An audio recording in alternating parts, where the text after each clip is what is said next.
Hello friend, कैसे हैं आप सब लोग। उम्मीद है आप सब लोगों की तैयारी अच्छी चल रही होगी। आज हमारा जो वीडियो है वो है जिसका कि थीम है हमारा इंजीनियरिंग विद जीरो फीस। मतलब ये एक ऐसा इंस्टीट्यूट के बारे में हम बात करेंगे जिससे कि अगर आप इंजीनियरिंग करेंगे तो वहाँ पर आपको फ़ीस जो देनी पड़ेगी वो जीरो फीस होगी। मतलब फ्री में इंजीनियरिंग हो जाएगी आपकी। ये तो बहुत अच्छी बात है। और ये जो बात कर रहे हैं वो हम लोग सारी कैटेगरीज की बात कर रहे हैं। SC ST, physical disable, general category etcetera सबके लिए। ठीक है, जो बहुत रेयर होता है। ठीक है, अब मैं आपको कुछ एक इम्पोर्टेंट जानकारी देना चाहता हूँ क्योंकि हमारे कोरोना के लॉकडाउन की वजह से काफ़ी डिस्टर्बेंस हुआ। तो ये जो JEE मेन एग्ज़ाम की जो नई डेट आई हैं वो आपको मैं बता देता हूँ, हो सकता है आपको पता भी हो पहले से। तो अभी जो नई डेट रिलीज़ हुई है JEE मेन अप्रैल एग्ज़ाम की वो है 18 से लेकर 23 जुलाई 2020 तक। और इसमें से जो बच्चे क्लियर होंगे, टॉप के जो रहेंगे, वो JEE एग्ज़ाम के देंगे जिसकी डेट जो डिक्लेयर हुई है वो हुई है 23 अगस्त 2020। तो लास्ट ईयर का जो डेटा हमारे पास अवेलेबल है उसमें 2.24 लाख स्टूडेंट ने JEE एडवांस के अंदर अपेयर हुए थे, जिसमें 38,705 स्टूडेंट ने JEE एडवांस क्लियर किया था। अब जिन लोगों ने ये एग्ज़ाम क्लियर किया था उनके पास ऑप्शन क्या क्या अवेलेबल है हमारे पास। तो सबसे पहला ऑप्शन जो होता है मेन, जो आपको पता ही है, IIT। तो मैक्सिमम जो फाइट होती है JEE एडवांस की वो होती है IIT के लिए। तो हमारी टोटल इंडिया के अंदर 23 IITs हैं जिसमें total number of available seats हैं 11,277। दूसरा जो ऑप्शन है हमारे पास वो है Indian institute of science IISc Bangalore, जहाँ पर कि हमारे 120 सीट्स हैं।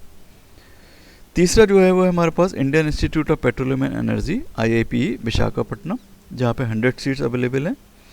चौथा जो है Indian institute of science education and research IISER, ये 5 जगह पर लोकेशन है इनकी और टोटल जो नंबर ऑफ सीट्स हैं वो 1300 सीट्स हैं। Fifth one is the Indian institute of space science and technology IIST Thiruvananthapuram Kerala, जहाँ पे 154 सीट्स अवेलेबल हैं। और लास्ट में जो है Rajiv Gandhi institute of petroleum technology Raebareli, यहाँ पर 480 सीट्स अवेलेबल है। तो ये हमारे पास JEE एडवांस क्लियर करने के बाद ऑप्शन है जहाँ पर हम लोग एडमिशन ले सकते हैं। पर यहाँ पे कुछ इंस्टीट्यूट जो है वो इंजीनियरिंग या टेक्नोलॉजी की डिग्री देते हैं, कुछ साइंस की डिग्री देते हैं। तो हमारा जो फोकस रहेगा वो इंजीनियरिंग के ऊपर है। तो हम इंजीनियरिंग में जो बात करते हैं इसमें 4 ऑप्शन बचते हैं हमारे पास। पहला ऑप्शन जो है वो बचता है हमारे पास इंडियन इंस्टीट्यूट ऑफ टेक्नोलॉजी, जहाँ की एनुअल सीट जो है, एनुअल फीस जो आती है वो रफली 2.5 लाख पर एनम के हिसाब से आती है। दूसरा जो है वो Indian institute of petroleum and energy Visakhapatnam, जहाँ पे 85,000 के करीब की फ़ीस बैठेगी एनुअली आपकी। तीसरा जो है Indian institute of space science and technology Thiruvananthapuram, यहाँ पे 97,000 के करीब फीस बैठती है एनुअली। और चौथा जो है Rajiv Gandhi institute of petroleum, यहाँ पे जो बैठेगी फ़ीस आपकी 1.08 लाख बैठेगी। ये मैं अप्रोक्सीमेट सीट बता रहा हूँ। और ये जो है ये जनरल कैटेगरीज़ के लिए है। अगर आपको डिटेल स्टडी देखना हो तो आप इसकी वेबसाइट पे जाके देख सकते हो आप लोग। तो आज जो हम जो बात करने वाले हैं जिस इंस्टीट्यूट के बारे में, उस इंस्टीट्यूट के फर्स्ट चांसलर जो थे डॉक्टर APJ अब्दुल कलाम थे। और डॉक्टर APJ अब्दुल कलाम के बारे में बताने के शायद किसी को ज़रूरत नहीं है। Missile man of the India, former president of the India, and he has a renowned technocrats of India. Second is the first of its kind in the country to offer high quality engineering education with special focus on space science, space technology and space application। ये India का पहला अकेला institute है जहाँ पर कि space science के बारे में पढ़ाया जाता है। इंडिया के अंदर कोई दूसरा इंस्टीट्यूट नहीं है जहाँ पे स्पेस साइंस के बारे में पढ़ाया जाता हो। Third one is the reimburses your total fees. तो हमारा जो थीम है आज का वीडियो का वो था हमारा इंजीनियरिंग में जीरो फीस या फ्री में इंजीनियरिंग। तो यहाँ पर जो होता है टोटल फीस जो आप पे करते हो, टोटल फीस में क्या क्या आता है, tuition fees, hostel fees, math fees etcetera. ये जितनी फीस आप यहाँ पे पे करेंगे वो सारी फीस आपको यहाँ पे रिटर्न बैक हो जाएगी, रेम्बर्स हो जाएगी। यहाँ पे एस्टेरिस्क लगा हुआ है with some applicable terms and condition. चौथा जो है most likely to be absorbed in India's top technical organisation. अगर आपने इसकी कंडीशन को फुलफ़िल कर लिया तो हो सकता है कि वहाँ पे आपको जॉब अपॉर्चुनिटी मिल जाए, गवर्नमेंट जॉब की अपॉर्चुनिटी मिले वहाँ पर। Sponsored higher education in USA with full fees. हो सकता है कि आपका एकेडमिक रिकॉर्ड अच्छा रहा हो, आप अपने ब्रांच में टॉप करें, तो हो सकता है कि ये ऑर्गेनाइजेशन आपको हायर एजुकेशन के लिए US भेज से और जो भी आपका खर्चा होगा वहाँ पर वो सारा खर्चा आपका वापस हो जाएगा। And this institute is located in the home of God. तो इतने सब बताने के बाद आप समझ ही गए होंगे हम किस इंस्टीट्यूट के बारे में बात कर रहे हैं। इस इंस्टीट्यूट का नाम है Indian institute of space science and technology, in short इसको बोलते हैं IIST, and which is declared as deemed to be university under Section 3 of the UGC Act 1956, and it is an autonomous institute under Department of Space, Government of India. तो Department of Space का ये establish किया हुआ है with the collaboration of ISRO, और ये degree जो मिलेगी आपको गवर्नमेंट की तरफ से मिलेगी। अब ये इंस्टीट्यूट के बारे में कुछ बात कर लेते हैं। This institute is established by Department of Space and Indian Space Research Organization. ISRO के बारे में आज की डेट में किसी को बताने की ज़रूरत नहीं है। जो हमारा मून मिशन था इसके बारे में जो है, जिसकी वजह से इसरो को पूरी दुनिया और पूरे इंडिया का हर एक आदमी जान चुका है। This is formally inaugurated on 14 September 2007 and shifted to permanent campus at Baliyamala near Thiruvananthapuram, Kerala in 2010. तो इनके अपने परमानेंट कैंपस में शिफ्ट कर चुके हैं। ये बालियामाला में है, तिरुवनंतपुरम से ये 30 किलोमीटर करीबन डिस्टेंस बैठती है इसकी। इस यूनिवर्सिटी के फर्स्ट चांसलर जो थे डॉक्टर APJ अब्दुल कलाम थे। ये institute offer under graduate, post graduate and research programme space science and its related technology. तो इनके जो भी प्रोग्राम रन करते हैं वो स्पेस साइंस रिलेटेड ही होते हैं। एंड अगर आपने एक कोर्स कंप्लीट कर लिया, so this is based on the notified vacancies in different specialization by ISRO. Undergraduate and dual degree student will be absorbed as scientist C in the ISRO or wherever the vacancies is available in the Department of Space. And NIF ranking of this institute in 2019 is 30th among engineering colleges in India. तो ये ministry of HRD का एक ये initiative था जिसमें कि हम सारी यूनिवर्सिटीज़ के सारे इंस्टीट्यूट को रैंकिंग देते हैं। तो जिससे कि आपको एक आसानी हो जाए कि आपका जिस इंस्टीट्यूट में आप एजुकेशन लेने जा रहे हो ऑल ओवर इंडिया उसकी रैंकिंग कितनी है। उसके बहुत सारे पैरामीटर रहते हैं। वहाँ पे इंफ्रास्ट्रक्चर कैसा है, वहाँ पे रिसर्च फैसिलिटी कैसी है, वहाँ पे जो है प्लेसमेंट कैसा है, वहाँ पे टीचर का प्रोफाइल कैसा है। इन सारे पैरामीटर को कंसिडर करते हुए मिनिस्ट्री ऑफ HRD उनकी रैंकिंग करती है। तो इस इंस्टीट्यूट की रैंकिंग जो है ऑल ओवर इंडिया जो है इंजीनियरिंग कॉलेज के अंदर 30th है। ठीक है, ये institute under graduate and dual degree programme के अंदर 3 कोर्सेज ऑफर करता है। पहला जो कोर्स है वो है हमारा BTech इन एरोस्पेस इंजीनियरिंग, जिसकी ड्यूरेशन 4 ईयर्स है। Total number of seats available है 60 + 6। यहाँ पे 6 जो सीटें हैं वो EWS कोटा की हैं। सेकेंड जो कोर्स है वो है BTech in electronics and communication engineering, इसको ये एवियोनिक्स भी बोलते हैं। ये भी 4 ईयर्स का प्रोग्राम है। टोटल नंबर ऑफ सीट्स यहाँ पर भी 60 + 6 हैं। थर्ड जो है वो हमारा डुअल डिग्री, ये 5 ईयर्स का प्रोग्राम होता है डुअल डिग्री। ये इसको इंटीग्रेटेड MTech भी बोलते हैं। तो इसमें जो डिग्री मिलेगी आपको 2 डिग्री मिलेंगी। फर्स्ट जो डिग्री मिलेगी वो मिलेगी BTech इन इंजीनियरिंग फिजिक्स, और सेकेंड डिग्री जो मिलेगी वो मिलेगी master of science and master of technology. वो डिपेंड करेगा आप कौन सी स्पेशलाइजेशन इसके अंदर चूज़ करते हैं। उन्होंने यहाँ पे 4 स्पेशलाइजेशन दे रखे हैं। पहला जो दे रखा है वो master of science in astronomy and astrophysics. दूसरा स्पेशलाइजेशन जो है master of science in solid state physics. Third जो है वो है MTech in earth system science, and fourth जो है वो MTech इन ऑप्टिकल इंजीनियरिंग। तो इसमें से जो भी कोर्सेज आप ऑप्ट करेंगे MTech या MS के लिए, डिग्री आपको उसी में मिलेगी। तो ये 3 कोर्सेज रन करते हैं।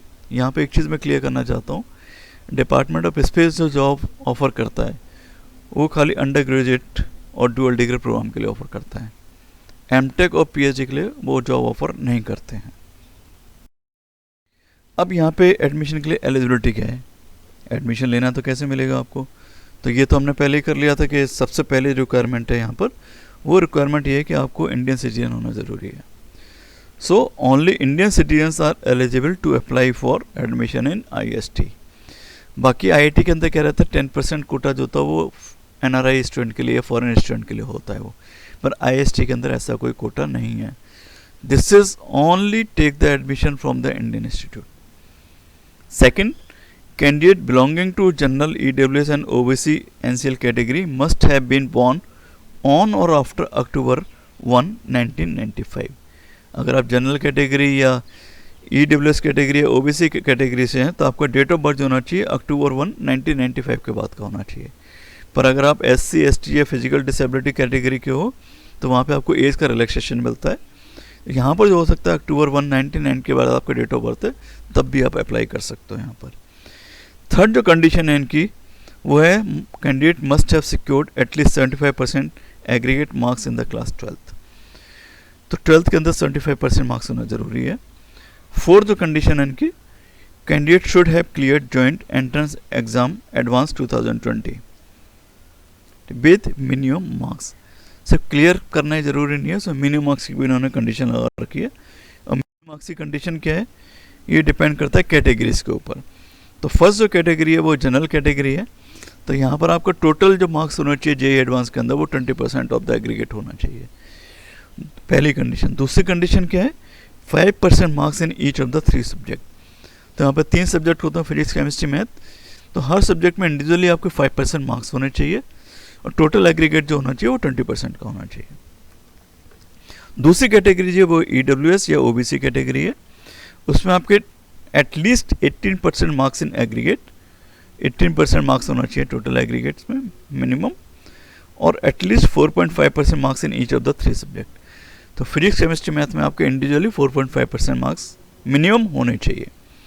तीसरी जो कैटेगरी है वो हमारी SC, ST physical disable person की PD कैटेगरी।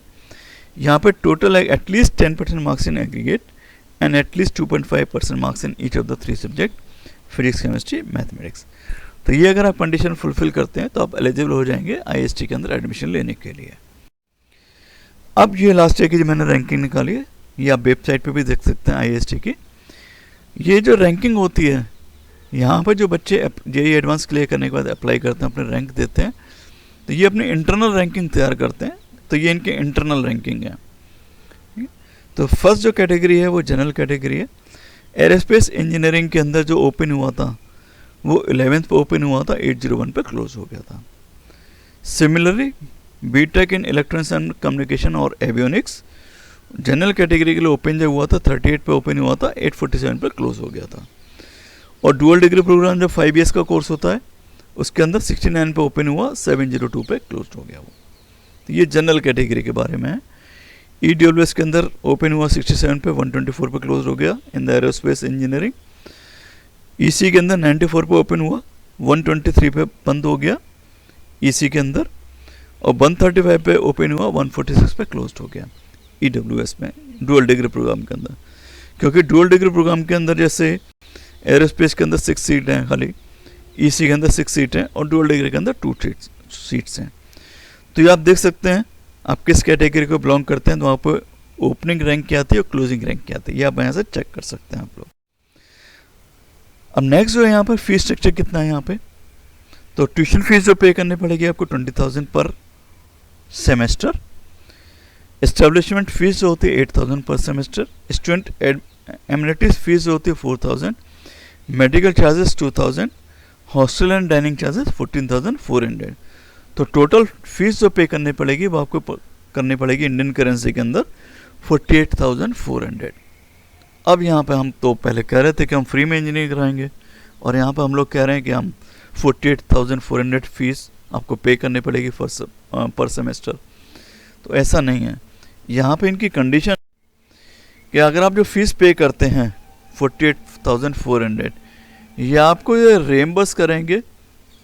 रिएम्बर्स जो करते हैं ये लोग करते हैं डॉस फाइनेंशियल असिस्टेंटशिप के केस में के तरह से, मतलब आपकी फीस रिफंड करेंगे, उसको ये नाम देते हैं ड्रॉस फाइनेंशियल असिस्टेंस। और उन्होंने कुछ टर्म्स एंड कंडीशन लगा रखे हैं अपने, अगर आप उस कंडीशन को फुलफ़िल करेंगे तो आपकी फ़ीस पूरी रिफ़ंड कर देंगे। सबसे बड़ी बात यह है कि यहाँ पे आपकी पूरी की पूरी फ़ीस वापस होती है, including hostel fees and mess fees, जो शायद और किसी इंस्टीट्यूट के अंदर शायद नहीं होता।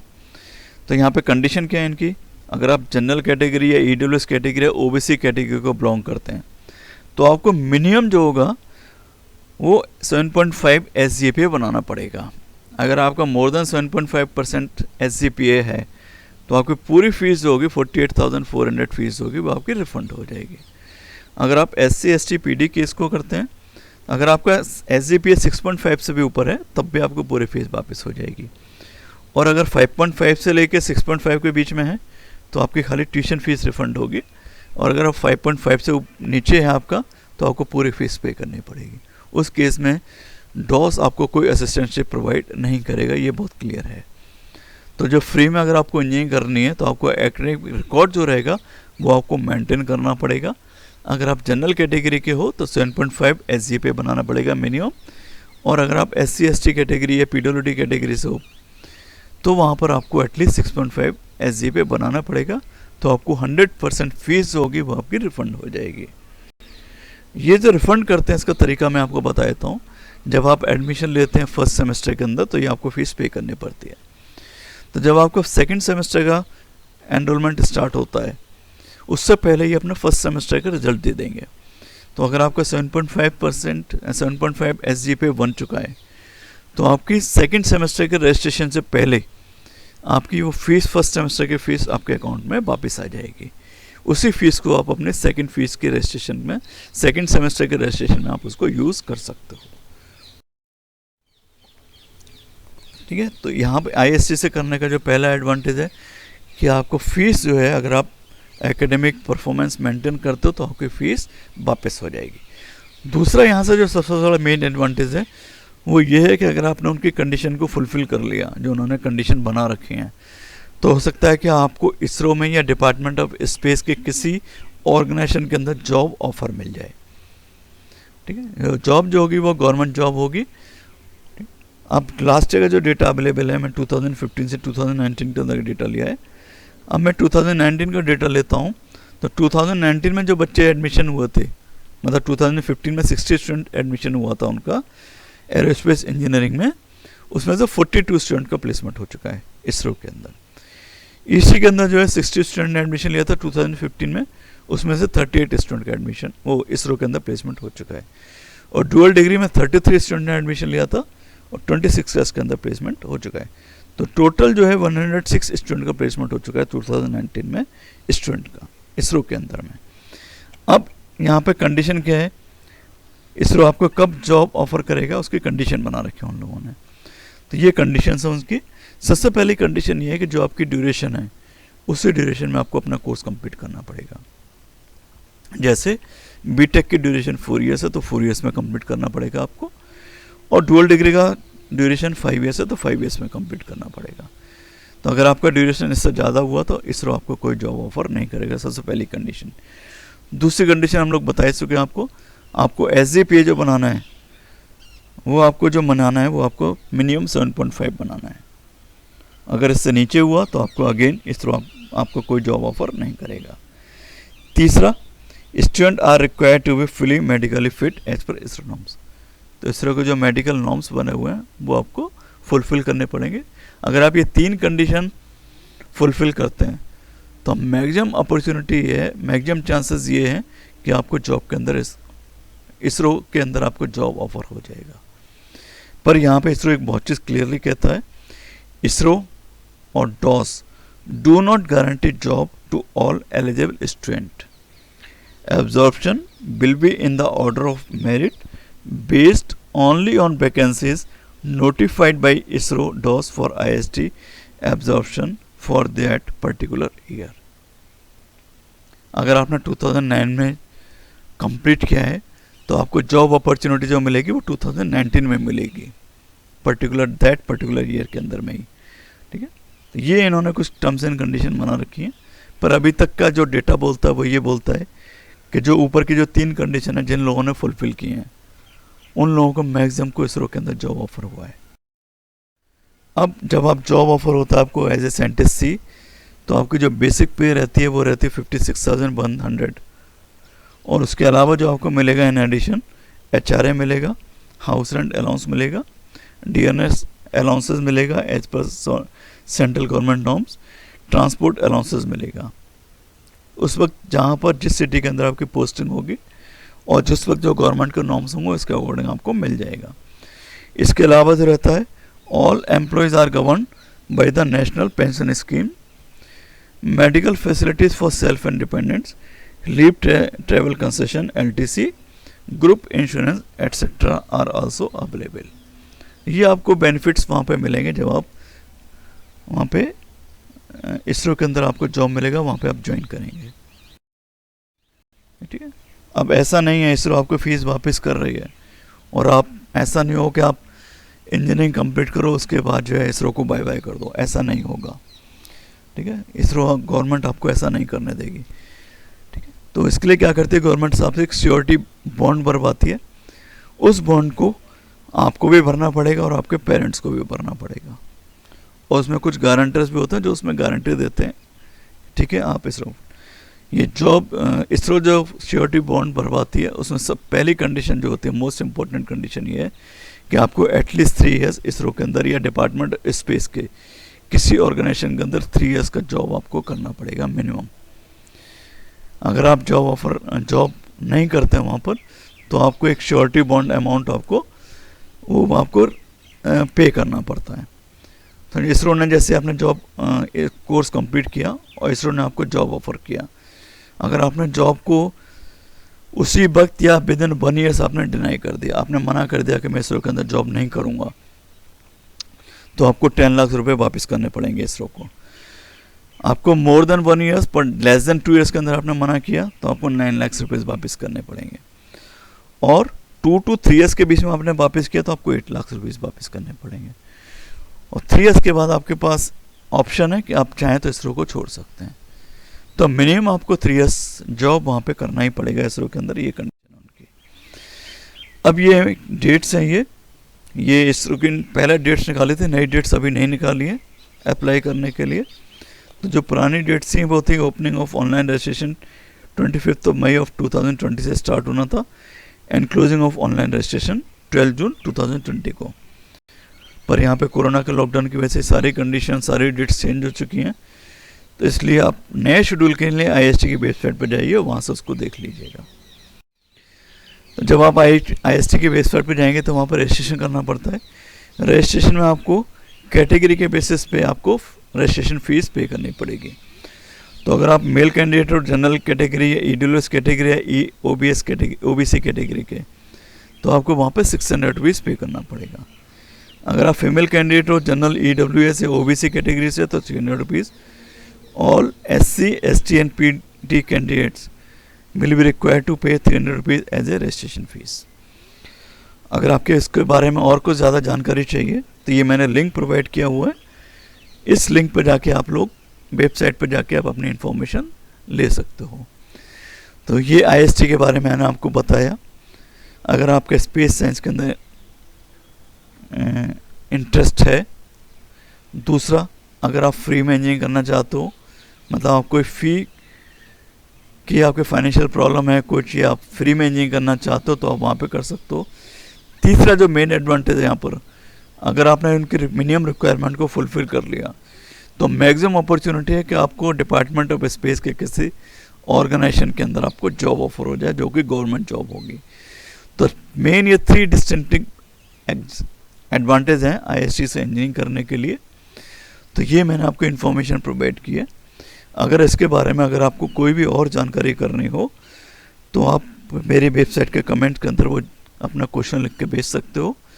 जैसा भी होगा मैं जल्दी से जल्दी उसको आंसर देने की कोशिश करूँगा। Thank you very much.